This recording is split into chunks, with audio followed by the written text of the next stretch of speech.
دا یو دعا ده چې د هغې په وجه باندې الله رب العالمین د دوو انسانانو سره مدد کوي. یو مسلمان په داسې مشکل او سخت کار کې راګیر دی چې هغه نه کیدونکی کار دی او دا انسان هم نه امید شي چې هسې نه مې دا کار نه کیږي، نو د داسې انسان سره الله رب العالمین مدد کوي. الله رب العزت فرمایي سیؤتینا الله من فضله، زر دی چې الله رب العالمین به دې انسان ته دا کار د خپل مهربانۍ نه ورکړي. یا یو ورور دی او مسلمان دی د داسې ظالم سره اخته شو چې د ده پې هېڅ وس نه رسېږي او نه د ده د فریاد د اورېدلو کوم ځای شته دی، نو الله رب العالمین د دغې انسان سره د مدد ذمواري په خپله ذمه باندې اخیستې چې ای بنده زه به دې مدد کوم. نو که خپلې پریشانۍ ختمول غواړئ دا دعا زده کوي. امام بخاري رحمه الله حدیث ذکر کړی د عبدالله ابن عباس رضی الله تعالی عنهم، او وایي کله چې ابراهیم علیه السلام اور ته ګزارېدلی شو نو په هغې ټایم کې دغه کلمې وویله. قرآن کریم کې الله رب العزت فرمایي کونی بردا وسلاما علی ابراهیم، ویل موږ دې اور ته حکم وکړو ویل یخ شه او برابر شه په ابراهیم علیه السلام باندې.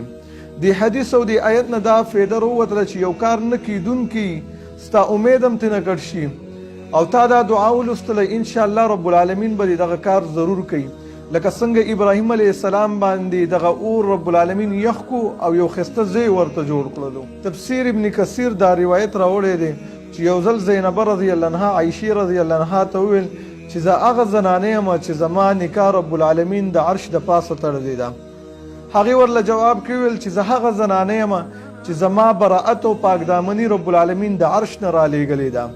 نو هغې ورته ویل چې کله صفوان ابن معطل ته وکتلو ته سورلۍ ته ختلې ته په هغې ټایم کې څه وویله؟ نو عایشې رضی الله عنها ورته ویل ما دغه کلمه وویله حسبي الله ونعم الوکیل.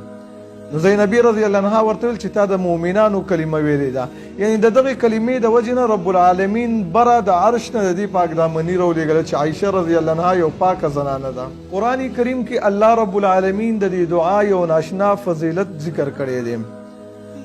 کله چې صحابه کرام د احد په غزا کې د هغې نه وروستو د هغې په سبا باندې بهر راووتل د مشرکانو مقابلې ته، یو څو مشرکان راله او صحابه کرامو باندې روب اچولو چې تاسو پسې یو ناشنا لښکرې را روانې دي. صحابه کرامو په هغې ټایم کې دغه دعا ولوستله حسبنا الله ونعم الوکیل. وروستو آیت کریمه کې رب العالمین د دې دعا یو ناشنا فایده ذکر کړې ده. الله رب العزت فرمایي فانقلبوا بنعمة من الله وفضل لم یمسسهم سوء. دا خلق د الله په فضل او د الله په مهربانۍ باندې داسې کورونو ته ستانه شو چې ذره تکلیف او نقصان هم ورته نه ورسېدلی. نو د دې آیت کریمه نه دوه فایدې معلومې شوې.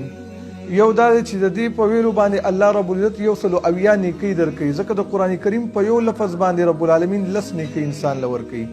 دویمه فایده دا ده چې دا د مصیبت او د پریشانۍ په وخت کې ویله الله رب العزت به دې مدد کوي او غم به دې رب العالمین ختموي. په دې کې حسبي الله ویلی شي، حسبي الله ونعم الوکیل، او حسبنا الله ونعم الوکیل هم ویلی شي. عدد یې نه دی معلوم چې څومره یې ویلی شي الله به دې مدد کوي.